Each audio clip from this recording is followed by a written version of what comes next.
sur le podcast Enfance en Nature, le podcast qui parle d'éducation en plein air.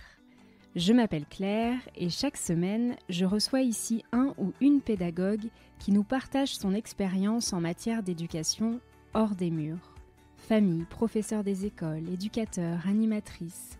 Ces conversations ont pour but de transmettre et diffuser des pratiques diverses et variées qui tendent toutes vers un objectif, permettre aux enfants de passer un maximum de temps en extérieur et plus particulièrement au contact de la nature. Si vous souhaitez soutenir le podcast, n'hésitez pas à laisser un avis ou 5 étoiles sur votre plateforme d'écoute et surtout, à le partager autour de vous pour disséminer les graines de l'éducation en plein air. Je vous souhaite une très belle écoute.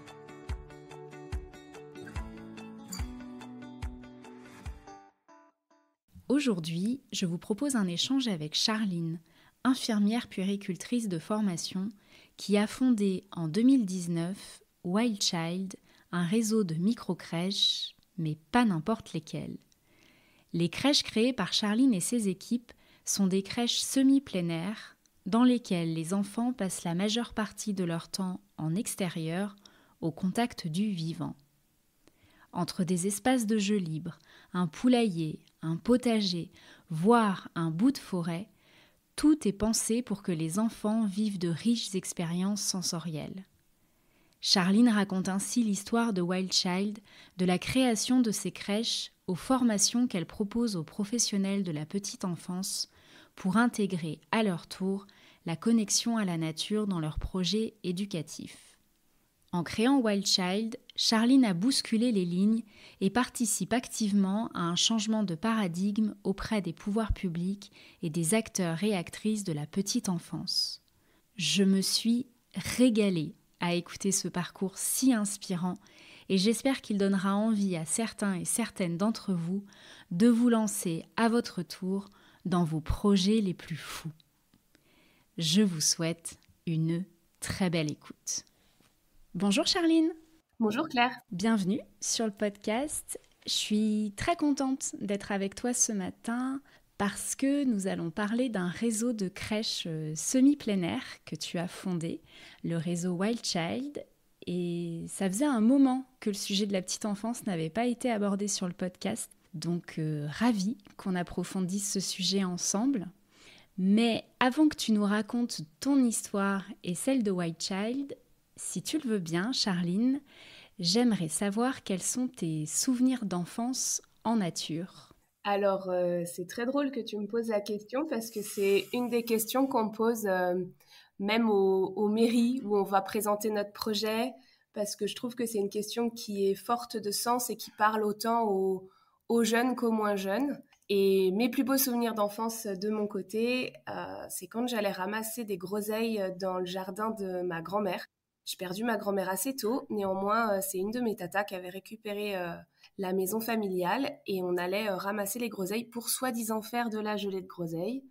Je te laisse imaginer qu'on ne rapportait jamais beaucoup de groseilles pour la gelée parce qu'elles finissaient toutes dévorées sur le chemin. Ah, j'imagine très bien. Ma grand-mère avait aussi les groseilles au fond du jardin et c'est vrai qu'il fallait de temps en temps qu'elle nous rappelle que si on voulait avoir de la confiture le matin sur les tartines, il fallait quand même qu'on en laisse un peu. Donc ça me parle. Et du coup, après, arrivé à l'âge adulte, quel a été ton parcours de formation et ton parcours professionnel jusqu'à la création de Wild Child ? Alors moi, je suis infirmière puéricultrice. Du coup, je suis formée aux soins à la personne, aux soins à l'autre. J'ai travaillé longuement en milieu hospitalier, d'abord en onco-hémato soins palliatifs, puis en réanimation néonatale. Et après avoir fait ces deux services qui sont très prenants physiquement et psychiquement et avoir accompagné une certaine étape de la vie, je me suis tournée sur l'extra-hospitalier pour accompagner des familles et des jeunes enfants, notamment par le biais de la PMI, donc la protection maternelle et infantile, Et je me suis rendu compte qu'il y avait un manque cruel de modes d'accueil. Notamment, je recevais des mamans en désespoir total, ne sachant pas comment pouvoir reprendre leur activité, ou juste avoir ne serait-ce que parfois du relais sur une seule journée dans la semaine. Et en parallèle, après cette expérience-là, on m'a proposé de prendre un poste de directrice de crèche sur une crèche de 34 places où j'avais 12 professionnels. J'étais jeune, j'avais 26-27 ans. J'avais déjà l'idée de monter potentiellement des micro-crèches. Néanmoins, le secteur vraiment de la petite enfance m'était encore pas inconnu, mais peu familier. Donc j'ai pris ce poste-là avec plein d'envie, plein de projets. Et puis je me suis rendu compte que dans le secteur, nos espaces, en fait, on forme les professionnels à aménager les espaces intérieurs depuis des décennies, mais les espaces extérieurs étaient complètement délaissés, oubliés. Et il faut savoir qu'il y avait des crèches qui n'avaient pas du tout d'extérieur. Quand on avait un extérieur, on était content. Quand on avait de l'herbe, on était encore plus content. Mais souvent, c'est un green plat, sans vie, où on va couper la moindre pâquerette qui pousse et où il va y avoir peut-être un toboggan, 3 roulants, une cabane et quelques ballons. Mais c'était assez vide, à mon sens, euh, dans, pour l'accueil du jeune enfant. Et en fait, mes professionnels avaient mené un projet poulailler qui leur a été refusé. Et je me suis dit, mince, mais c'est pas ça l'accueil du jeune enfant. Qu'est-ce qu'on est en train de créer sous couvert de l'hygiène, du risque zéro? On a enfermé nos enfants dans des bulles, on a enfermé nos enfants à l'intérieur. Et en fait, on est en train de leur faire plus de mal que de bien. Et outre la pédagogie, pour moi, il y avait une vraie question de santé publique. C'était mon côté infirmière qui ressortait. Et je me suis dit, ben, au lieu de râler dans ton coin, écris ton projet. Et du coup, tu as créé une micro-crèche? Voilà, du coup, en 2017, j'ai commencé à penser sérieusement à mon projet. Je l'ai écrit fin 2017 jusqu'à 2018, je l'ai écrit. J'ai rencontré des mairies et j'ai ouvert ma première structure semi-plein air en avril 2019. Je fais exprès de scinder le semi-plein air et le plein air parce qu'à mon sens, aujourd'hui, avoir un bâtiment en dur avec toutes les normes à l'intérieur, micro-crèche, même si on a des très beaux espaces extérieurs, pour moi, ça reste du semi-plein air.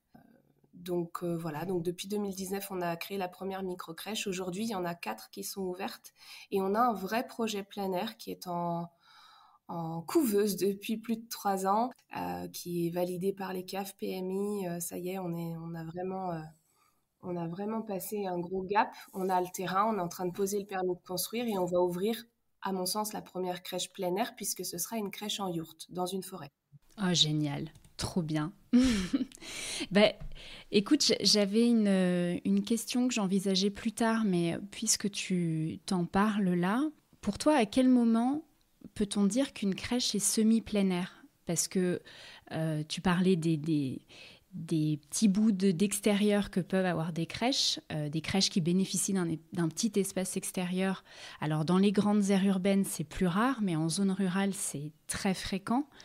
Pour autant, elles ne se disent pas toutes semi-plein air. Donc voilà, à quel moment on parle de crèche semi-plein air?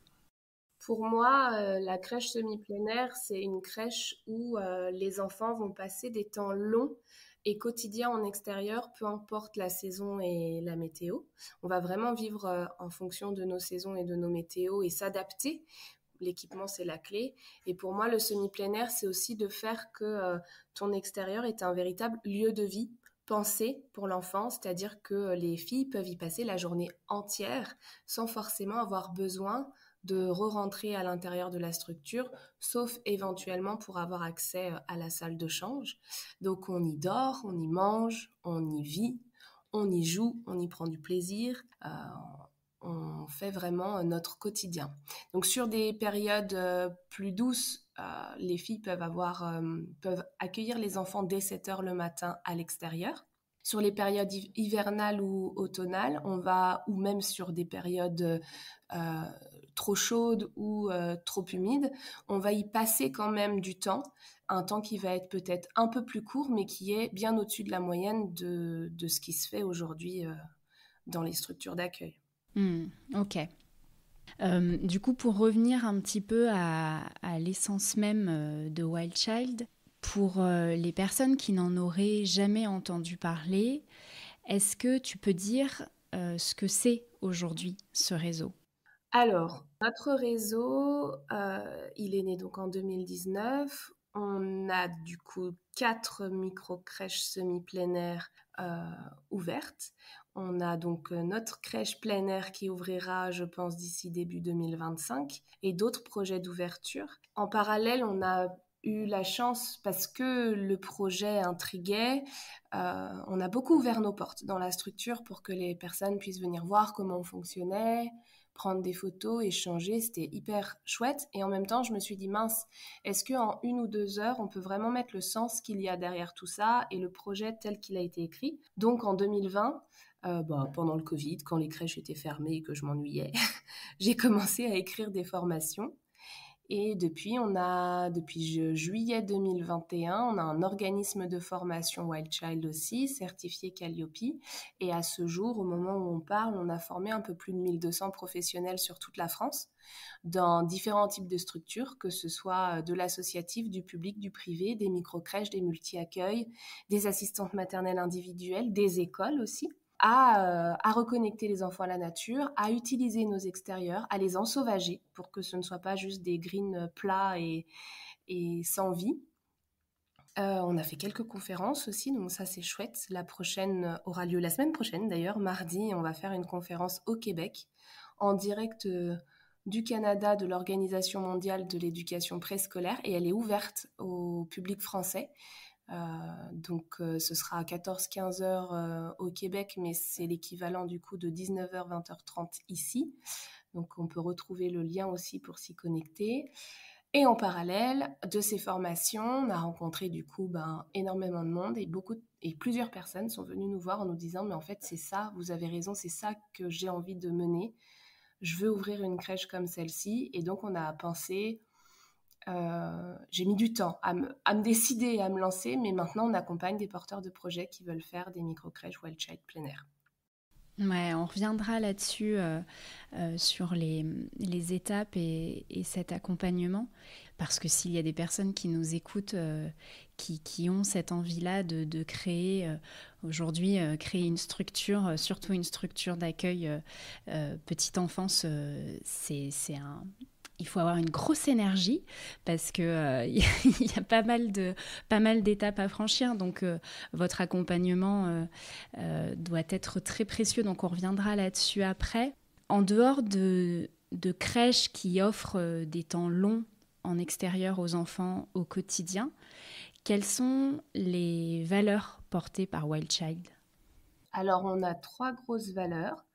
Donc la première qui est très évidente, c'est la nature.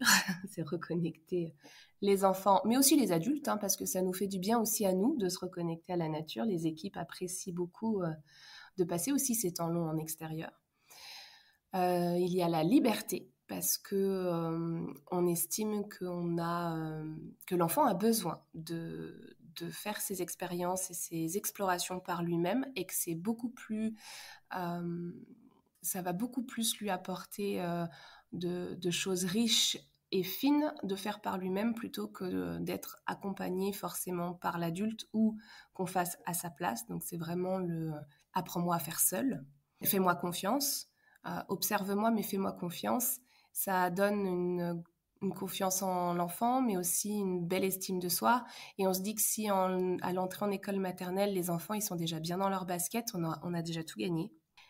Et puis la dernière, c'est l'émerveillement, parce que oui, il y a forcément ces valeurs éco-responsables, mais je trouve que l'éco-responsabilité pour un enfant de moins de 3 ans, c'est un peu un gros mot, ça n'a aucun sens. Donc nous, on s'est tourné vers l'émerveillement, ça veut dire on s'émerveille avec l'enfant de l'environnement qui l'entoure, pour apprendre à le connaître et à l'apprécier. En parcourant votre site internet, j'ai vu en bas de page que dans vos partenaires, il y a la CAF, le département de Haute-Savoie. Comment est-ce que ton projet a été accueilli par les pouvoirs publics? En 2019, quand je leur ai dit que je voulais faire du semi-plein air et que on dormirait dehors, on mangerait dehors, on passerait des temps longs en extérieur dans la crèche, mais aussi à l'extérieur des structures, parce qu'on va en forêt, on va au bord des rivières. Euh, voilà, on sort vraiment des murs de la crèche. Enfin, ça a été bien pris parce que le projet a été, je pense, déjà pensé, écrit, abouti. Néanmoins, je ne faisais partie d'aucune case administrative et d'aucune case législative. Le semi-plein air n'existait pas en France sur de la petite enfance. Donc, je pense que la première structure a été la structure où ils ont eu besoin d'observer, de venir nous voir, d'échanger. Et au final, quand ils ont vu ce que ça rendait, et la qualité d'accueil que ça pouvait transmettre, la richesse que cela pouvait être pour les enfants, c'est devenu de vrais partenaires et une vraie force. On a toujours l'impression que les pouvoirs publics vont être contre nous et qu'ils vont nous dire non à toute initiative un petit peu innovante. Et en fait, je pense que si, on le dit aussi souvent en formation, que si c'est pensé, réfléchi et que c'est écrit et qu'il y a un vrai projet derrière, il n'y a aucune raison qu'on nous dise non. Et on a pu le prouver à plusieurs reprises dans plusieurs départements où des structures pensaient ne pas pouvoir mener ces projets et grâce aux formations ont pu aboutir à leurs projets avec le partenariat des services de PMI et de la CAF. Aujourd'hui, grâce à la loi Norma qui est sortie le 31 août 2021, on apparaît un petit peu dans les lignes. Il y a une phrase qui dit que le semi-plein air est autorisé actuellement. Et il y a une autre phrase qui dit aussi que les espaces extérieurs sont autant importants que les espaces intérieurs et que dans le cadre du semi-plein air, ils peuvent être comptés comme espaces d'accueil des enfants en mètres carrés tant que le projet pédagogique va dans ce sens. C'est comme ça qu'a pu naître enfin le projet Yurt, qui, il y a 3 ans, ne faisait partie d'aucune case. Et aujourd'hui, grâce à cette nouvelle réglementation, nous permet de lire le texte d'une manière un petit peu différente. Parce que la Yurt ne fera que 65 mètres carrés, mais sur un terrain de 900 mètres carrés. Et finalement, si on prend un peu de recul, tu t'es lancé en 2019, on est en 2024. En 2019, tu faisais partie d'aucune case, mais en fait, en 5 ans, c'est rapide. Alors, quand on mène les projets, parfois, on trouve le temps très long. On aimerait que ça bouge plus, mais finalement, effectivement, c'est quand même positif parce que il y a des sujets il y a des choses qui mettent beaucoup plus de temps à être pris en compte par les pouvoirs publics. Et là, 5 ans, c'est finalement assez rapide. Donc, c'est encourageant. C'est hyper encourageant et du coup, c'est vrai que ça ouvre le champ des possibles à plein de personnes en se disant « Ah, mais j'avais envie de faire ça et je pensais que c'était impossible ». Du coup, de pouvoir ouvrir ce champ des possibles, je me dis qu'on a tout gagné dans le sens où va y avoir de plus en plus d'enfants qui vont pouvoir bénéficier de ça. Et nous, enfin moi, mon idée, c'est très humblement pouvoir planter des petites graines et qu'il y ait plus d'enfants qui puissent avoir accès aux extérieurs. Il y a une étude qui est hyper probante et qui fait souvent réagir, c'est qu'en Angleterre, alors c'est en Angleterre parce qu'il y a très peu d'études encore en France, ils ont fait une étude sur le temps passé à l'extérieur pour les enfants, alors c'est les enfants d'âge scolaire, parce que pareil, sur le préscolaire, il y a très très peu d'études. Les enfants d'âge scolaire entre 3 et 12 ans passent moins de temps à l'extérieur que les détenus. Et on se dit, mais comment c'est possible? En fait, les détenus, ils ont leur balade quotidienne à l'extérieur, c'est câblé, c'est cadré, ils ont cet accès à l'extérieur. Alors, c'est pas un accès à l'extérieur en forêt, mais ça veut quand même dire que nos enfants, c'est totalement ça se retranscrit très facilement en France, même si c'est une étude anglaise. Ça veut dire que nos enfants, en dehors, euh, aujourd'hui, au quotidien, les enfants passent encore trop peu de temps à l'extérieur. On les a vraiment enfermés. J'ai un exemple très probant. J'ai 3 enfants. J'ai ma petite qui a 8 ans. Elle est en CE1. Quand il pleut, ils sont obligés de rester sous le préau. Ils n'ont pas le droit de sortir du préau pour être sous la pluie. J'habite à Chamonix. On est en pleine nature. Ouais, c'est clair. Comme on parle des pouvoirs publics, j'aimerais enchaîner sur une question. Alors, tu dis si je me trompe, mais toute ouverture d'une structure qui accueille des enfants en bas âge est soumise à autorisation. Oui, oui, oui, totalement. Personne ne peut ouvrir sans l'autorisation du département et de la protection maternelle et infantile. Du coup, dans le cadre d'une crèche en semi-plein air, est-ce qu'il y a des éléments qui sont particulièrement regardés, contrôlés, plus que dans le cadre d'une ouverture d'une structure où l'extérieur n'existe pas ou alors est très léger? Disons qu'on fait enfin, on a exactement le même référentiel bâtimentaire, les mêmes normes, le même cadre. C'est juste que nous, on a une lecture, on l'a lu d'une autre façon et, euh, et en fait, actuellement, sur l'extérieur, lors des visites d'agrément, ils vont regarder la clôture ait la bonne hauteur, que l'extérieur soit quand même sécuritaire. Après, il n'y a aucune loi qui interdit le fait d'amener du brut dans la structure, d'amener des rondins de bois, d'amener de la pierre, d'amener de la terre, d'amener du sable. Bien sûr, on va regarder, si on amène des végétaux, on va regarder que ce soit des végétaux qui soient non toxiques, si jamais les enfants auraient tendance à vouloir arracher les feuilles pour les goûter. Mais aucune loi, on a toujours l'impression qu'on ne peut pas ramener des choses qui ne sont pas sorties d'un catalogue petite enfance, normes NF, normes CE, etc. Mais mis à part les portiques qui vont être scellés au sol, où là il y a une réglementation bien spécifique, tout le reste, il n'y a aucune interdiction. Comme il n'y a aucune interdiction d'avoir des animaux en structure. Puisqu'on parle de l'extérieur et des aménagements, tout à l'heure tu disais que du coup la grande plus-value d'une crèche semi-plein air, c'est que les équipes et les enfants peuvent passer toute la journée dehors. Elles ont ce qu'il faut pour rester dehors tout le temps. Est-ce que tu peux nous dresser un peu le portrait d'une des 4 crèches du réseau pour qu'on s'imagine un peu ce qu'on y trouve dehors? Alors c'est drôle parce que mes 4 structures sont toutes extrêmement différentes. Donc ça prouve aussi que on peut faire du semi-plein air en s'adaptant à notre environnement. Donc pour exemple, j'ai une structure qui est dans une maison. À la base, c'était une maison d'habitation où on a un terrain autour qui est fou et on est collé à une forêt de 4000 mètres carrés. Donc là, c'est le rêve. J'ai une structure qui était un ancien logement de fonction pour les institutrices, enfin les directeurs d'école, qui est du coup dans une zone d'habitation où il y a des HLM à côté, mais on est aux abords d'une voie verte.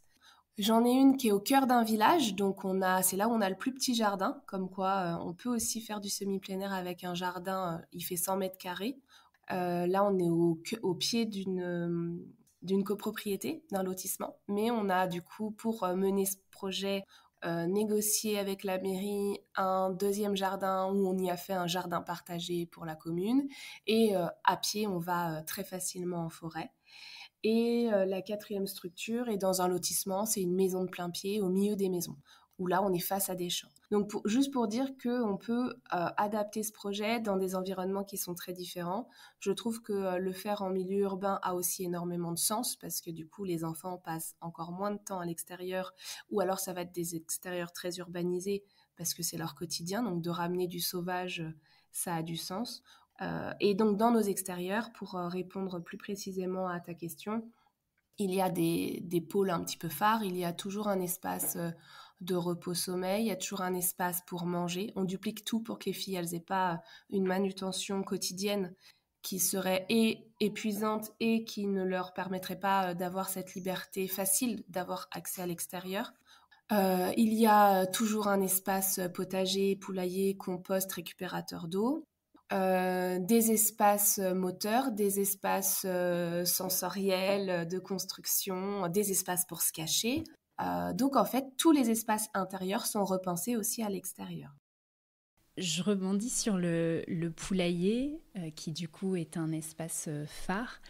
Il y a une raison particulière au choix spécifique d'un poulailler, parce que ça pourrait être des lapins, d'autres animaux.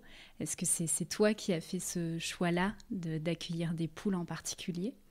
Alors, sur nos 4 structures, en fait, on a 3 structures avec des poulaillers et une justement avec un gros lapin de ferme. Celle avec le gros lapin de ferme, c'est justement celle qui est au pied d'un lotissement et du coup, mettre un poulailler dans 100 mètres carrés de jardin et au pied d'un lotissement, c'était moins évident pour le respect aussi du voisinage. Donc, on a fait le choix du gros lapin de ferme qui a tout son intérêt aussi. Et en gros, nos choix d'animaux ont aussi une raison de gestion des déchets. Parce qu'en fait, dans les structures petite enfance, nos 2 plus grosses poubelles, hein, c'est la poubelle à couches et la poubelle à alimentation après les repas. Donc en fait, le poulailler a vraiment un rôle, le lapin un petit peu moins, mais il l'a aussi, mais le poulailler a vraiment ce rôle de gestion des déchets parce qu'en fait, ayant le poulailler, le potager, le compost, les restes alimentaires peuvent aller aux poules. Ce qui ne va pas aux poules peut généralement aller au compost. Le compost retourne dans le potager. En fait, c'est un vrai cercle vertueux dans notre propre structure.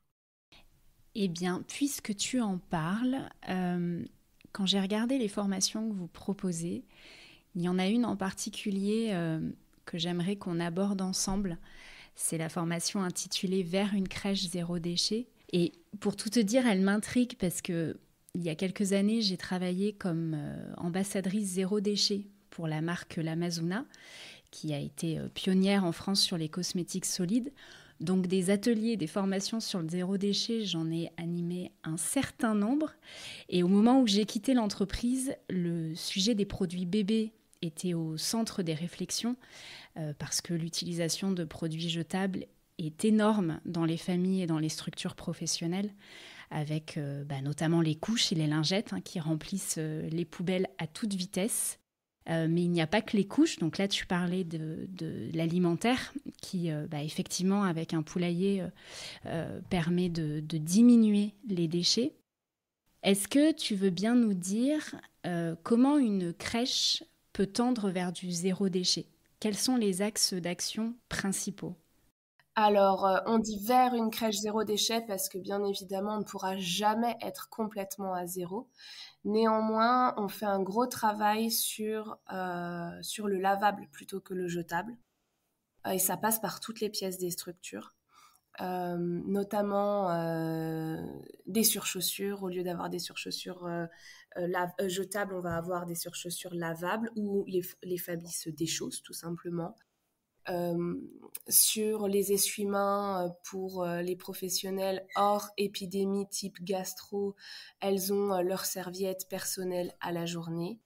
On fait aussi très attention à tout ce qui est, par exemple, des serviettes, des bavoirs qui vont être usagés. On ne va pas forcément les jeter. On va justement les réutiliser pour que ça devienne des petits essuie-mains. En les recoupant, ça devient des essuie-mains pour nos professionnels.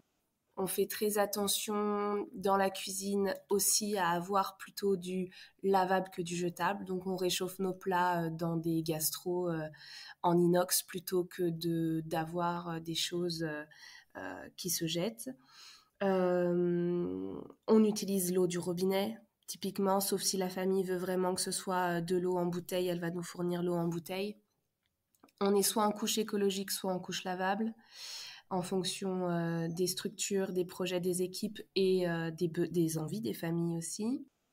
Dans les jouets, en fait, on va aussi beaucoup tendre sur des achats plus responsables avec du matériel de qualité, avec des éléments plutôt naturels. On évite le plastique.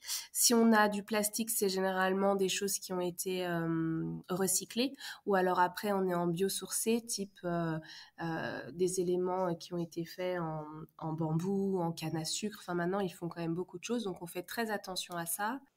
Qu'est-ce qu'on fait d'autre? Parce qu'on fait énormément de choses. Le café, on va leur acheter même pour les professionnels, des capsules qui se lavent plutôt que d'acheter les capsules jetables. Qu'est-ce qu'on a d'autre? On est sur, ne serait-ce même l'imprimante, on va être sur des cartouches qu'on renvoie pour qu'elles soient recyclées et pas jetées. On a vraiment eu ça va être long à tout décrire, mais on a vraiment une vision globale du zéro déchet. On récupère l'eau pour le potager, pour les poules. les jouets, quand ils commencent à être abîmés, on va d'abord les réparer ou les recycler. On a des boîtes à dons dans les structures, donc des choses qu'on ne va peut-être plus utiliser, on va pouvoir les donner aux familles ou aux personnes du quartier, parce que c'est pas que les familles qui viennent se servir, on a aussi des personnes du quartier qui maintenant ont bien identifié que la structure avait une boîte à dons et du coup viennent déposer ou prendre du matériel. Voilà, qu'est-ce qu'on a d'autre? On fait attention aussi au linge, c'est-à-dire qu'on va pas faire des machines semi-remplies et trop dans la journée. On va essayer de bien remplir pour en faire moins. Euh, Qu'est-ce qu'on a d'autre? On essaye de prendre un maximum de recyclés. On travaille aussi avec, en partenariat avec des revendeurs de matériel de puriculture recyclé. Enfin, c'est vraiment une approche globale. Mm. Et c'est l'accumulation de plein de petites choses qui font qu'effectivement, on tend vers du zéro déchet. Tu le disais, effectivement, le zéro déchet, surtout dans du collectif, c'est quelque chose qui est un peu utopique. Mais l'idée, c'est de tendre un maximum. Et c'est vrai que parfois, on ne se rend pas compte à quel point on utilise des choses jetables. Pour te raconter une petite anecdote, quand je suis arrivée chez l'Amazona, un jour, j'ai demandé où est-ce que je pouvais trouver du scotch. Mm. Et on m'a regardé et on m'a dit, bah ici ça n'existe pas en fait le scotch. Tu trouves autre chose. Tu vas faire. Donc c'est pas juste au quotidien. Là on parle des crèches, mais c'est vrai que c'est intéressant que tu parles aussi du quotidien du personnel et de ce que eux utilisent. C'est pas uniquement les produits qui vont être utilisés pour les enfants, pour les soins. C'est aussi ce qu'on utilise au quotidien.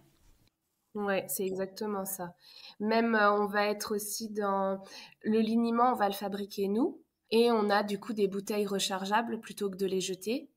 Pour le savon, pour les enfants, quand on ne peut pas utiliser de liniment et qu'on a besoin quand même d'utiliser du savon et pas que de l'eau, parce qu'on va être principalement à l'eau, mais quand on ne peut pas utiliser que de l'eau, on a des recharges en fait. Euh, le savon est reconstitué dans nos bouteilles rechargeables et c'est juste des recharges qu'on achète. Donc c'est des petits enfin la recharge est dans un contenant en cartonné, donc ça fait du déchet qui est moindre, moins de plastique aussi. Enfin voilà, on essaye vraiment.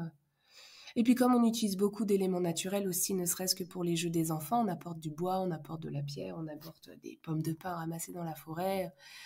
C'est que des éléments naturels qui vont se décomposer ou rester très longtemps dans la structure aussi. Tout à l'heure, quand tu parlais des aménagements extérieurs, tu parlais de faciliter le quotidien des équipes. Quels sont les retours que tu as pu avoir des professionnels qui ont rejoint le réseau ou que tu as accompagné en formation, que tu as eu en formation, sur la manière dont ils et elles vivent ce quotidien passé aujourd'hui majoritairement en extérieur avec des enfants versus ce qu'elles pouvaient connaître avant dans des structures plus fermées, parce que je suppose que dans ces personnes-là, il y en a un certain nombre qui ont connu une autre manière de faire avant de se dire « Ah mais tiens, en fait, on peut passer du temps dehors ». Comment est-ce qu'elles ont vécu le changement et qu'est-ce qu'elles ont pu te partager de ce qu'elles ressentent aujourd'hui, comment est-ce qu'elles vivent leur quotidien? Alors pour les professionnels formés, ce qui ressort vraiment le plus, c'est ah mais c'est possible, ça nous ouvre le champ des possibles et du coup ça leur donne une impulsion et une liberté d'action, de se dire que on peut le faire. Donc généralement ça donne des belles impulsions, elles nous partagent après en photo tout ce qu'ils ont mis en place derrière la formation, donc c'est hyper porteur pour les autres aussi et pour nous on se dit bon ben chouette quoi, les enfants ont plus accès aux extérieurs, ils ont plus accès à du brut, du réel. Et nos professionnels généralement quand elles arrivent c'est les trois choses qui ressortent beaucoup, c'est on est dans une déconstruction des pratiques. Je suis obligée de déconstruire tout ce qu'on m'a appris parce que j'ai l'impression de repartir à zéro. Parce qu'il faut savoir que dans les formations petite enfance actuellement, c'est des formations qui sont très très vieilles et qui n'ont pas forcément été remises au goût du jour. Donc on déconstruit beaucoup de choses qui leur a été apprises. Et après, les deux autres choses qui ressortent beaucoup, c'est sur une année, je pense que ça se compte sur les doigts d'une main le nombre de fois où on n'a vraiment pas pu sortir de la journée pour cause météo. Au quotidien, elles ne pourraient pas faire sans les sorties parce qu'elles y voient l'intérêt pour les enfants, elles y voient l'intérêt pour elles. Dehors, on a plus d'espace, on a plus de liberté, on va être beaucoup moins dans la frustration de dire à l'enfant chut, fais pas trop de bruit, à côté il y a un petit qui dort, etc. Dehors, on a la liberté du mouvement, de l'espace, on peut crier, ça gêne personne en fait. Donc cette liberté-là, elles en sont conscientes et elles voient la différence sur les enfants en les observant. Et la dernière chose qui ressort beaucoup, c'est les siestes extérieures. Une fois qu'elles y ont goûté, elles ne pourraient pas revenir en arrière parce qu'elles voient un allongement des siestes, une sérénité. Les enfants s'endorment très facilement. On pense que parce qu'il y a de la lumière du jour, ils ne vont pas s'endormir alors que pas du tout. Et en fait, c'est un peu la révolution, quoi, la sieste extérieure souvent. Ouais, c'est vrai, ça, on le voit de plus en plus être mis en pratique dans les structures. C'est vrai que c'est quelque chose, moi honnêtement, quand j'ai découvert ça, ma fille a été nourrisson et je me disais, mais effectivement, tu vois, j'entendais que non, il fallait habituer l'enfant à dormir dans le noir et ça me paraissait sur le coup assez fou qu'ils puissent faire leur sieste, que nous, on fasse notre sieste dans un hamac dehors, tu vois, ça passait. Mais par contre, que des enfants en bas âge le fassent, sur le coup, je m'étais dit, ah bon, c'est possible. Et en fait, ben oui, derrière, quand on entend les retours d'expérience, comme tu le dis là si bien, ça a l'air d'être hyper bénéfique pour les enfants. En comparatif, souvent, quand cette question ressort, c'est tu peux demander à un parent, tu dis, mais est-ce que votre enfant ne s'endort jamais en poussette? Ah, bah si, bah voilà, c'est Mm. pareil. Et nous, on a très envie de s'installer sur un transat ou un hamac quand on est à l'extérieur. Donc en fait, non, c'est vraiment génial. Mm. Tu parles des parents. On n'a pas parlé de la place des familles dans vos crèches. Au mois de septembre, la première personne que j'avais invitée sur le podcast et qui avait parlé des crèches plein air et semi-plein air, c'est Elena, que tu connais peut-être. Et il y a quelques semaines, j'ai échangé avec elle parce qu'on parlait du gros travail qu'il y a encore à faire sur le secteur de la petite enfance en France et sur le fait que les enfants sont encore beaucoup enfermés. Et Elena me parlait notamment des difficultés à aller parfois toucher les familles. Et elle a utilisé cette expression qui est, je trouve, très forte, mais en même temps vraie. Elle disait, moi, en France, j'ai l'impression que les crèches sont des parkings à enfants. Les parents arrivent le matin, ils déposent leur enfant, ils repartent. Et le lien est pas toujours évident à faire. Alors on sait que dans les crèches publiques, les équipes sont peu nombreuses, peu disponibles. C'est exactement comme le cas dans beaucoup d'écoles. Crèches, écoles, les problématiques sont les mêmes et le personnel qui est en place n'a pas la disponibilité en temps, en énergie, en tout pour faire un accompagnement approfondi auprès de chaque famille. Mais du coup, au sein du réseau White Child, quelle est la place que vous accordez aux familles et quelles sont les relations que vous construisez avec elles? Alors déjà, pour revenir sur ta réflexion et la réflexion d'Elena, qui en effet est très forte, il faut savoir qu'en France, on a quand même aussi un historique et une vraie question sociétale qui a fait que les crèches se sont fermées. À une époque, la crèche était un vrai lieu de santé publique, on y vaccinait les enfants.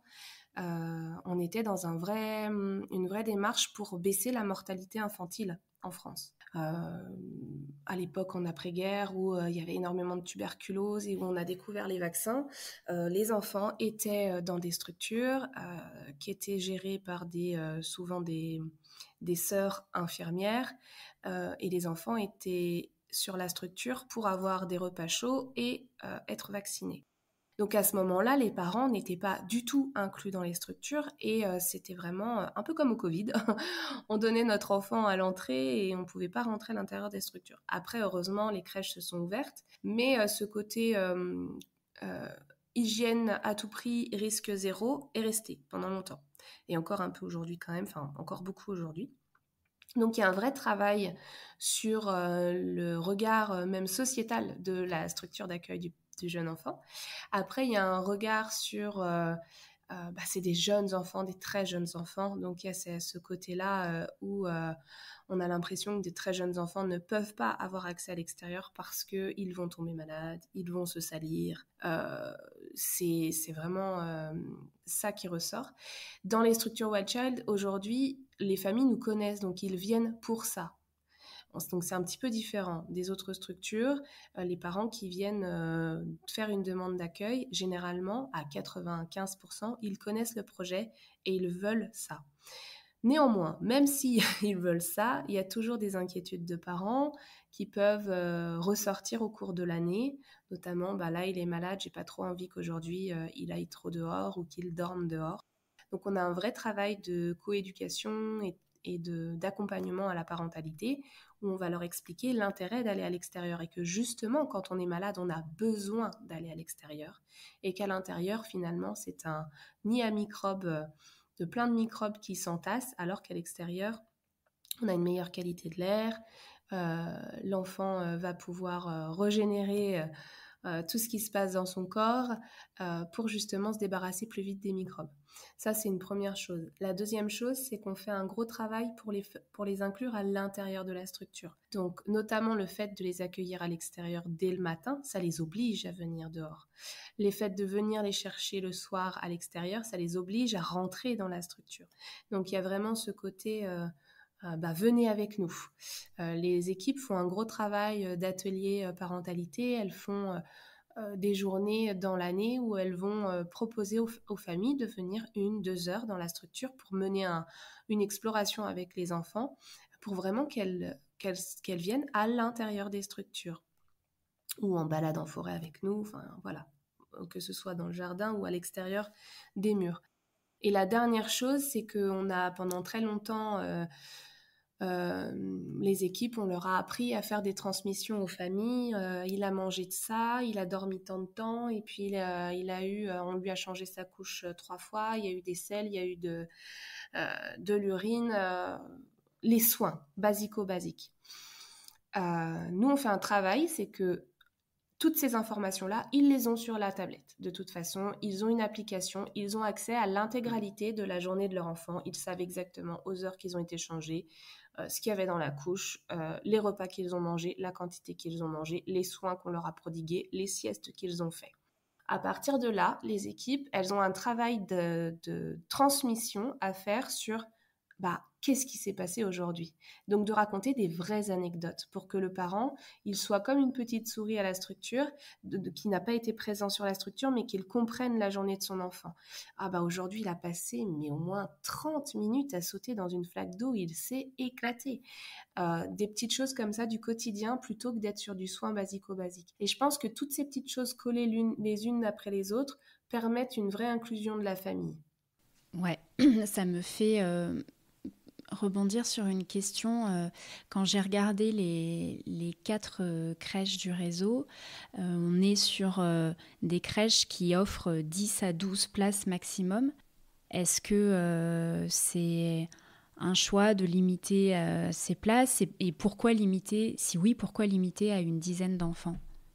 Alors moi, j'ai vraiment fait le choix de la micro-crèche, donc qui sont des structures qui n'accueillent de toute façon au maximum 12 enfants. Sinon, après, on passe sur les petites crèches, multi-accueil, etc. J'ai fait le choix de la micro-crèche pour 2 raisons. De un, en effet, le nombre d'enfants limité, qui permet d'avoir un taux d'encadrement, un ratio encadrement-nombre d'enfants qui est quand même beaucoup plus agréable et qualitatif à mon sens que sur des très grosses structures. Donc les filles, elles sont 3 à 4 par jour, quasiment toute la journée, pour 10 à 12 enfants. La deuxième raison, c'est que le fait d'avoir 10 à 12 enfants, on a un seul groupe. Bon, on peut décloisonner, elles peuvent faire des petits groupes et faire des petites choses à part dans la journée, mais surtout, on est en interage. Ça veut dire que les enfants de 2 mois et demi à 4 ans vivent ensemble, en collectivité, toute la journée. Ce qui, pour moi, est beaucoup plus riche que de faire des groupes avec que des bébés dans une section, que des moyens dans une section, que des grands dans une section. Pour la bonne et simple raison, c'est que on va faire très attention à l'équilibre du groupe pour pas qu'il y ait trop de bébés la même journée, pour que si jamais un enfant a besoin, les filles puissent le porter. Quand un bébé qui ne se tient pas assis, on lui donne à manger dans les bras. On ne va pas le mettre dans un transat. On est en 1 pour 1 pour cet enfant à ce moment-là. Pour l'échange, on est en 1 pour 1. C'était très important pour nous de pouvoir individualiser l'accueil, faire du collectif, oui, tout en gardant cette possibilité de faire de l'individuel. Et puis la richesse de l'interage, les grands qui vont prendre tout naturellement soin des plus petits, il y a ce vecteur d'empathie très naturel chez l'enfant. Les plus petits qui, ne serait-ce que dans l'observation des grands, ont envie d'aller vers les grands, ont envie de faire comme eux, donc ça les tire aussi vers le haut. Il y a une vraie richesse à l'interage, à mon sens. Ouais, mais je te rejoins complètement là-dessus, en fait, à tous les âges, que ce soit de la petite enfance ou après. Moi, j'accompagne en forêt des groupes d'enfants qui ont entre 3 et 12 ans. C'est fou ce qui peut se passer entre un enfant de 3 ans et un de 12. Alors, bien sûr, il y a des moments où ils ont chacun besoin de vivre leurs aventures avec ce qu'ils ont, avec l'âge, enfin, les centres d'intérêt qu'ils ont. Par rapport à leur développement, par rapport à leur jeu. Mais il y a aussi énormément de moments où c'est partagé et il se passe plein de choses, quoi. Donc, c'est effectivement très riche, le mélange des âges. Et on en parle beaucoup, justement, à l'école, mais finalement assez peu chez le jeune enfant, où c'est vrai qu'on a plutôt tendance à parler de bébé, et puis après, 12 mois et plus. Oui, surtout que on parle de bébé moyen grand, mais ça veut tellement rien dire. On va avoir des enfants à 12 mois qui vont tout d'un coup se mettre debout et faire la découverte de la marche, quand on en a qui vont faire d'autres découvertes jusqu'à 15-16 mois et se mettre debout beaucoup plus tard. Et pour autant, est-ce que c'est encore un bébé? Est-ce que c'est un moyen? Enfin, ça n'a aucun sens en fait. Et pour rester dans l'individuel, il faut justement ne pas regarder la tranche d'âge, mais l'étape de développement de l'enfant. Et c'est tout. Tout à fait. Alors, s'il y a des personnes qui nous écoutent et qui se disent, mais pourquoi pas ouvrir à mon tour une crèche semi-plein air, rejoindre le réseau Wild Child, déjà, qui peut ouvrir une crèche et comment ça se passe? Quelles sont les étapes? Quel est votre accompagnement? Alors en fait, dans les textes, entre guillemets, n'importe qui peut ouvrir une crèche. Aujourd'hui, en tout cas, une micro-crèche. Néanmoins, nous, les personnes qu'on va accompagner vont surtout porter nos valeurs et vont avoir envie de mener ce projet-là. Je dis toujours, j'ai pas envie d'ouvrir des crèches pour ouvrir des crèches. Il y a plein de réseaux qui se font et qui font de la crèche traditionnelle. Nous, c'est vraiment le semi-plein air avec cette volonté de porter des valeurs qui sont fortes pour avoir de plus en plus d'enfants qui ont accès aux espaces extérieurs et à ce temps long au contact du vivant et du non-vivant aussi d'ailleurs. Donc on a des professionnels, on a des personnes qui vont être du secteur de la petite enfance, on va avoir des professionnels du milieu de la santé médico-sociale, mais on a aussi des personnes en reconversion qui ont eu une première étape de vie et qui se rendent compte, qui ont envie de remettre du sens dans leur pratique et qui ont envie de se tourner vers ce projet-là. Donc plus que les prérequis, ça va être vraiment la personne et son projet qui vont nous parler. Après, on accompagne du coup les porteurs de projets vraiment du montage du projet à l'ouverture et même après. C'est aussi la force d'un réseau, c'est d'être jamais seul face au questionnement, face au quotidien de gestion aussi d'une structure. Donc, on met à jour nos documents très régulièrement. On a vraiment cette force là. Et après, en fait, via l'organisme de formation certifié Calliope, les formations sont toutes prises en charge généralement entre 80 et 100% du coût pédagogique. Donc, on forme aussi les équipes des futures crèches qui vont ouvrir en pré-ouverture et après en formation continue pour que ce projet soit vraiment mené et porté par l'équipe en entier. Parce qu'il faut aussi dans le recrutement que les personnes, elles y croient. Elles mettent du sens et de la cohérence dans les pratiques parce que c'est elles qui le font vivre au quotidien. Moi, je dis très souvent, aujourd'hui, il y a 24 professionnels dans nos propres structures. On sera 15 de plus d'ici quelques mois. C'est énorme. Je ne peux pas être dans toutes les structures tous les jours. Sincèrement, c'est elle qui porte ce projet. Moi, il était très beau, je l'ai écrit sur le papier, j'adore mon projet, j'y crois, mais le quotidien, celles qui le font vivre, ce sont mes équipes. Donc, elles ont un rôle hyper important et c'est très important de les accompagner aussi. Donc, voilà, en gros, en quelques mots, comment faire. Petite question pratique, est-ce qu'il faut que le lieu soit déjà trouvé ou est-ce que vous accompagnez aussi un peu dans cette prospection qui est, suivant les endroits, est pas si évidente? Alors non, on n'est pas obligé d'avoir le lieu. Nous, ce qu'on fait, c'est qu'en fonction du secteur d'implantation, du désir d'implantation de la personne, on va faire une étude de besoin pour la personne, pour lui dire, bah là, oui, c'est bien, là, je suis pas sûre que ce soit une bonne idée parce que trop excentré, etc. Donc nous, on fait une vraie étude de besoin et en fonction, après, la personne, elle va déterminer un secteur.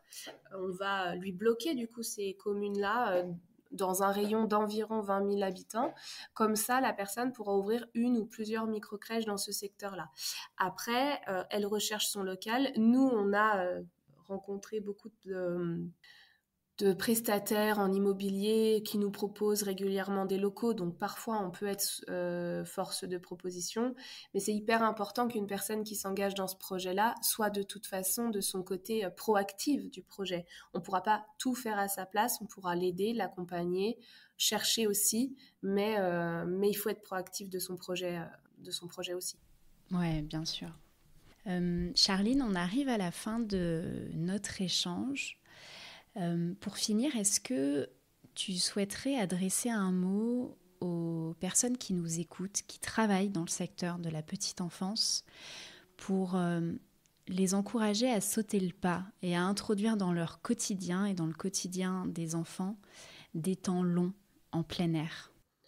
Eh bien, comme on dit, l'adage suédois, il n'y a pas de mauvais temps, seulement de mauvais vêtements.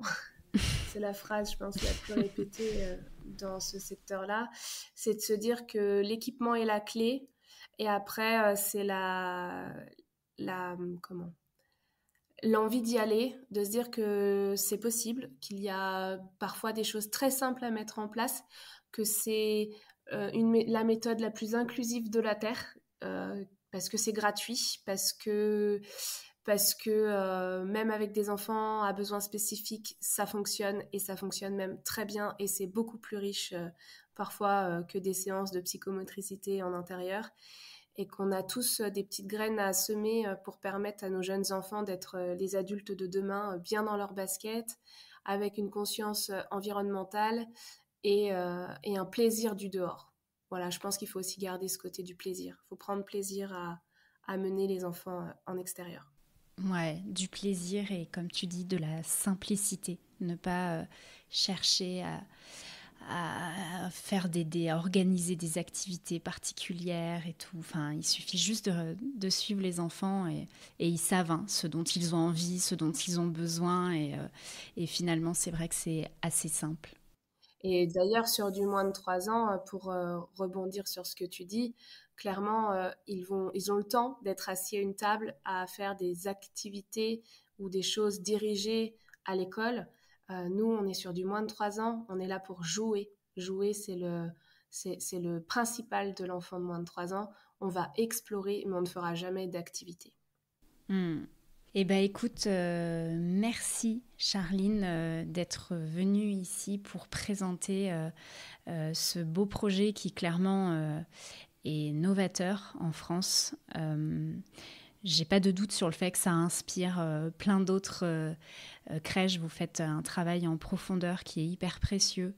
Et pour avoir une petite fille qui a 2 ans et demi, ça me touche particulièrement. Et écoute, je profite de cet échange pour te remercier pour tout ce travail, parce que ça fait avancer les choses et c'est tellement précieux pour nos enfants.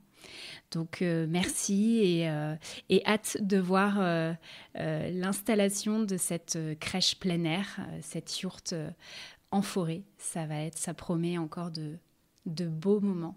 Donc merci Charline et à très bientôt. Merci beaucoup Claire pour l'invitation, pour cet échange qui était hyper riche.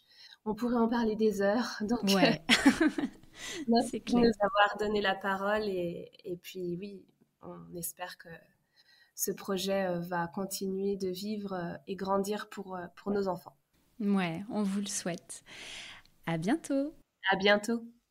Merci à toutes et à tous pour votre écoute. J'espère que cette discussion vous a plu et qu'elle éveille en vous une certaine curiosité pour l'éducation en plein air, voire même, peut-être, une envie de militer pour qu'elle se répande davantage. Pour en savoir plus sur mon invité du jour, je vous invite à vous rendre sur le site pédagogieduvivant.fr. Vous y trouverez toutes les infos à son sujet, ainsi que ses recommandations. Sur ce, je vous donne rendez-vous la semaine prochaine pour un nouvel épisode, et d'ici là, n'oubliez pas, sortir, ça ne doit être que du kiff. Allez, ciao ciao, à bientôt.